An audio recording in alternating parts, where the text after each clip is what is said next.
मध्य प्रदेश के विदिशा में स्थित बीजा मंडल इतिहास के कई कालखंडों की घटनाओं का साक्षी है। बीजा मंडल के जर्रे जर्रे और चप्पे चप्पे में फैली पत्थरों के अवशेष और कलाकृतियाँ प्राचीन काल के विशालकाय और भव्य मंदिर होने का संकेत देती है।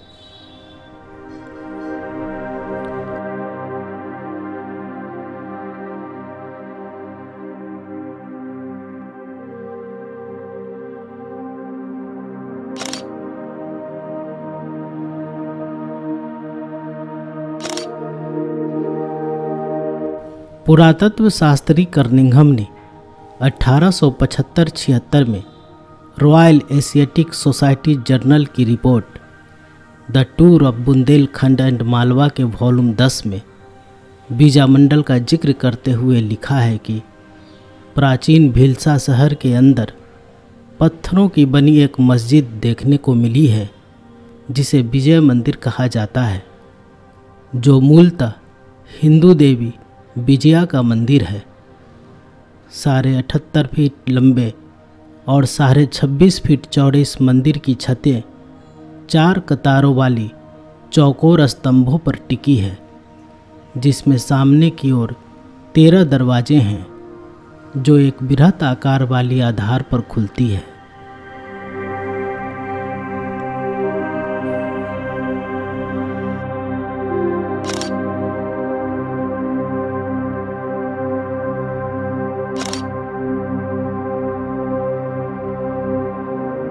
सन 1682 में औरंगजेब ने इस मंदिर को तोड़कर नष्ट करने की कोशिश की और मंदिर के मलबे से मौजूदा मंदिर के ऊपर मस्जिद जैसी संरचना का निर्माण कराया, जिसके बाद विजय मंदिर को बीजा मंडल मस्जिद और आलमगिरी मस्जिद कहा जाने लगा।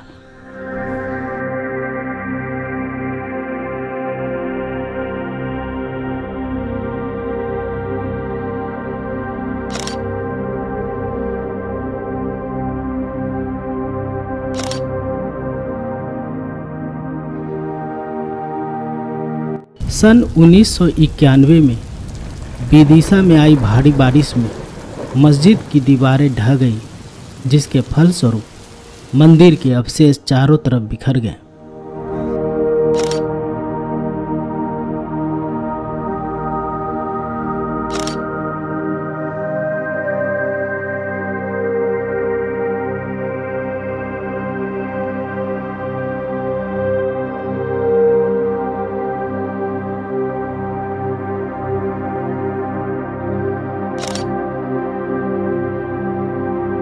कर्निंघम के रिपोर्ट और बिखरे मलबे के आधार पर भारतीय पुरातत्व विभाग के खुदाई के उपरांत जो तथ्य उभर कर सामने आए, उसे देखकर दुनिया हैरान और अचंभित रह गई।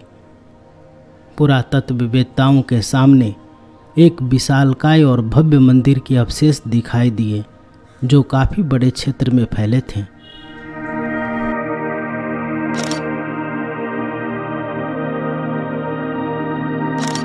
मंदिर की बेहतरीन संरचना, उत्कृष्ट वास्तुशिल्प शैली और बेमिसाल कलाकृतियों के अवशेषों ने पुरातत्व शास्त्रियों के अनुसंधान को नई दिशा दी।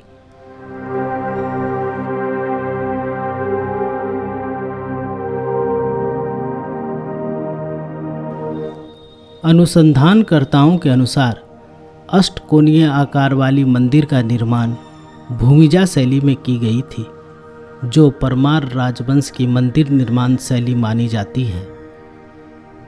मंदिर के स्तंभों पर संस्कृत भाषा में लिखे अभिलेखों से पता चलता है कि इस मंदिर का पुनर्निर्माण 11वीं शताब्दी में परमार शासक नरवर्मन ने कराया था और माँ चर्चिका की, जिसे विजया देवी भी कहा जाता था, की मूर्ति स्थापित की थी, जिसके कारण इसे विजया मंदिर भी कहा जाता था।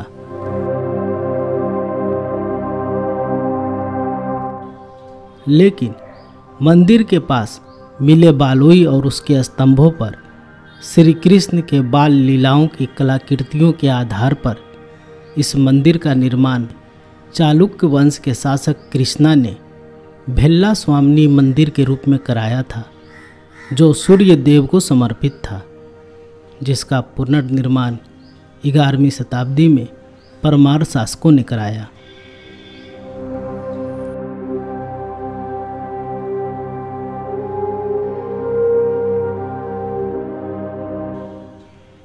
इसमें कोई अतिशयोक्ति नहीं कि प्राचीन भेल्ला स्वामिनी मंदिर अपनी विशालता और भव्यता में उड़ीसा के कोणार्क सूर्य मंदिर और मध्य प्रदेश के खजुराहो के मंदिरों से कम नहीं था।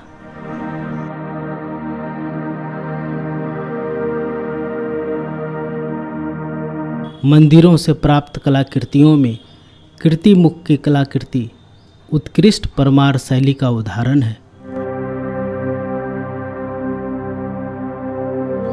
मंदिर के सीढ़ियों पर शंख की उकेरी कलाकृतियाँ परमार राजवंशों के निर्माण शैली में देखने को मिलती है।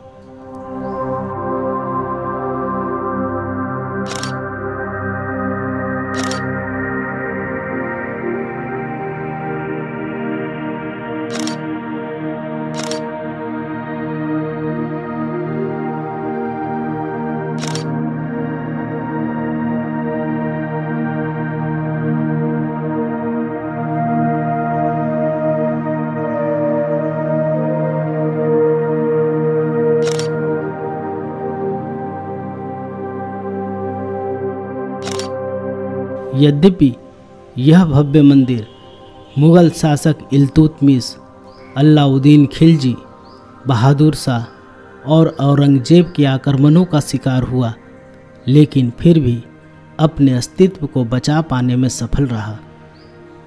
वर्तमान में इसे राष्ट्रीय संरक्षित धरोहरों की श्रेणी में रखा गया है। मंदिर के शेष रह गए कुछ अवशेष और कलाकृतियों को विदिशा, भोपाल और सांची के संग्रहालयों में रखा गया है, लेकिन अभी भी बीजामंडल के गर्भ में कई राज दफन हैं।